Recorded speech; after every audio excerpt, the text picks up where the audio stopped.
Hello जी। कैसे हैं आप लोग? उम्मीद करते हैं कि आप लोग बढ़िया होंगे। हम भी ठीक ठाक हैं। ठीक ठाक तो नहीं है वैसे। तो मेरे को कल परसों से बुखार हो रहा है और मेरे दोनों बच्चों को कुछ ना कुछ हो ही रहा है। तो कुछ ना कुछ इसको खास क्या है, देखो मैं बताती हूँ इसको। ये मेरा लड़का है और इसको ना छोटी माता हो रही है। अब तो काफ़ी कम है। अब हमें पता ही नहीं था, मेरे को ना पता ही नहीं था क्या हो रहा है। मैं डॉक्टर के पास लेकर गई। जैसे इसको दाने वगैरह हुए ना, रैशेज, छोटे छोटे दाने हुए। मुझे लगा एलर्जी है, क्योंकि इसको पहले भी हुई थी। अगस्त, जुलाई अगस्त में इसको हुई थी एलर्जी। हमें लगा गर्मी की वजह से हो रही होगी, तो हम डॉक्टर के पास लेके गए थे। वो तो एलर्जी ही थी। तो वहाँ से दवाई वगैरह करा के फिर उसका ठीक हो गया था। अभी अचानक से 29 को, शायद ना 30 को या 31, 30 को सैटरडे था। नहीं नहीं नहीं नहीं नहीं, 28 को सैटरडे था शायद, और 29 को संडे, 30 को मंडे, 31 को वेंसडे, नहीं 29 को अच्छा जो भी डेट थी। तो उस सैटरडे के दिन इसको थोड़ा सा स्कूल जाने में दिक्कत हो रही थी। मैंने ज़बरदस्ती भेजा, क्योंकि ये घर पे फ़ोन देखता है। तो इसने अपना नुकसान खुद कराया है। अगर ये घर पे फ़ोन नहीं देखता तो मैंने इसको स्कूल नहीं भेजना था। घर पे मुझे परेशान करता है, फ़ोन देखता है, इसलिए मैंने इसको स्कूल भेज दिया ज़बरदस्ती। हालांकि इसकी तबीयत थोड़ी ख़राब थी। फिर मैं जब लेने गई तो बोल रहा था मुझे 5th पीरियड से जो है फ़ीवर जैसा हो रहा था। तो घर आए, उसके बाद रात को उसको बुखार होया। अगले दिन उसको हल्के हल्के से दाने होने लगे थे। खुजली, तलवे में खुजली हुई पहले, पैर के तलवे में। तो मुझे लगा ऐसी खुजली हो रही होगी, गर्माहट, जब रजाई के अंदर ठंडियों में गर्मा पैर रखते हैं तो गर्माहट की वजह से भी थोड़ी बहुत खुजली होती है। तो मुझे लगा ऐसी होगा। फिर अगले 1-2 दिन उसको थोड़ा मतलब रहा। फीवर भी हुआ, पीठ में भी दाने हुए, बुखार वगैरह ये सब होता रहा उसको। मुंह पे भी दाने हुए, हाथों पे भी, बहुत बारीक बहुत बारीक। तब भी मुझे पता नहीं चला कि क्या चीज़ है ये। मुझे लगा ये भी एलर्जी है, कोई रिएक्शन है मतलब। तो मैं डॉक्टर के पास लेके गई। डॉक्टर ने भी कुछ नहीं बोला ऐसा कि ऐसा कुछ है। तो फिर वहाँ से उन्होंने दवाई दी, दवाई दे के लेके हम घर आए।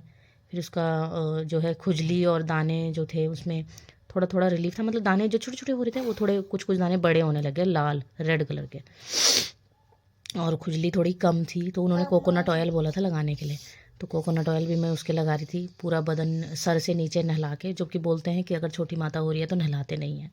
तो मुझे ये था, पता ही नहीं था कि क्या हो रहा है इसको। मैंने नहलाया इसको नीचे, बॉडी साफ़ करी, क्योंकि उन्होंने, डॉक्टर ने बोला था कि बॉडी इसकी क्लीन करना, उसके बाद वो लगाना, कोकोनट ऑयल लगाना। तो वैसे मैंने इसको नहलाया 2 तारीख को शायद, और साफ़ वाफ करके अच्छे से, और इसको कोकोनट ऑयल लगाया, कपड़े उपड़े पहनाए। अब आज, आज क्या है, 4 तारीख है। हाँ। तो आज मैं इसको छत में लेकर गई थी थोड़ी देर। आज धूप थी। एक तो धूप ही नहीं है तो उसमें भी बहुत परेशानी हो जाती है। बच्चों की छुट्टी है, धूप नहीं है, ठंड ठंड में बच्चे अंदर अंदर अंदर परेशान हो जाते हैं। तो आज थोड़ी धूप थी तो मैं इनको छत में लेकर गई। वैसे मेरी भी तबीयत ठीक नहीं है, लेकिन मैंने कहा चलो थोड़ा धूप सेक लेते हैं। इसको भी इतनी प्रॉब्लम हो रही है। कभी पेट, 2 दिन इसके गर्दन दर्द रहा, फिर 2 दिन इस, क्या चुबाया? चुभ गया उसको। क्या? गलत बात है ना बेटा, गलत बात है बेटा ना, गंदी। कोई बात नहीं, गंदी बात है बेटा। ऐसे ऐसे नहीं करते ना बेटा, बुली को परेशान नहीं करते ना। 2 दिन गर्दन दर्द रहा, गर्दन दर्द ठीक हुआ तो पेट दर्द रहा, पेट दर्द कल ठीक हुआ तो कान में दर्द बता रही है कल शाम से। कभी रात को घुटने दर्द बताती है, कभी पैर दर्द बताती है। इसने भी पूरा दुखी कर रखा है। मेरे को भी बुखार हो रहा है। तो आज छत में जब मैं इनको धूप में लेकर गई तो वहाँ पे कुछ लोग बैठे हुए थे छत में, हमारे ही बिल्डिंग के। तो उन्होंने बोला कि इसको छोटी माता हुई है, यानी कि हमारे गढ़वाली पहाड़ी उसमें बोलते हैं उसको दादरू। तो इसको दादरू निकला है। एक बड़ा बड़ा होता है, उसको हमारे यहाँ काकड़ू बोलते हैं, कंज काकड़ू बोलते हैं उसको, बड़ी माता जिसको बोलते हैं यहाँ लोग। और इसको जो छोटी वाली निकली है उसको ये यहाँ पर मतलब वैसे भाषा में बोलते हैं छोटी माता, और हमारे यहाँ दादरू बोलते हैं। तो उन्होंने बोला कि इसको ये हुआ है, आप इसका अच्छे से केयर करो, मतलब कि उबला हुआ खिलाओ, बिना छौंका तला हुआ खिलाओ, और घर से बाहर कहीं नहीं जाने दो, साफ़ सफाई का ध्यान रखो। नीम के पत्ते या चौलाई के पत्ते मिलें तो बिस्तर पे उनको रखो, इस तरीके से बताया। तो मुझे पता ही नहीं था कि इसको क्या हो रहा है। एक बार इसकी दादी जी ने भी बोला था कि शायद वो तो नहीं हो रहा है दादरू। तो मैंने कहा मम्मी इंजेक्शन्स वगैरह तो लगे हुए हैं। लेकिन जब वो छत में बोल रहे थे दीदी लोग, बोले इंजेक्शन लगने के बाद भी ये चीज़ें हो जाती हैं थोड़ा बहुत, ऐसा नहीं है कि बिल्कुल नहीं होगी, हो जाती हैं।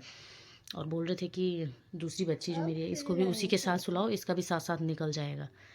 और देखते हैं क्या होता है। अब पता तो था नहीं, अब जो चीज़ें गलती वलती हो गई अब क्या कर सकते हैं उसके लिए, मुझे तो समझ नहीं आ रहा है। अगर आप लोगों को थोड़ा बहुत पता है तो कमेंट में बताओ। गलती से अगर जो चीज़ें जो गलत हो गई हैं, नहलाना या कुछ बाहर ले जाना या दवाई वगैरह, तो उसका बता देना आप, अगर आपको पता हो तो, कि क्या करना चाहिए क्या नहीं करना चाहिए अब जो गलतियाँ हो चुकी हैं, और अब आगे क्या करना चाहिए, क्योंकि काफ़ी दिन हो गए हैं तो इसके बाद क्या करें। अभी हल्का हल्का है उसको, पूरा बाहर कैसे निकलेगा, जो ये है पूरी तरह से बाहर कैसे निकलेगा, क्या खिलाएं क्या ना खिलाएं, मुझे कुछ आइडिया नहीं है। तो प्लीज़ आप ज़रूर बताएं।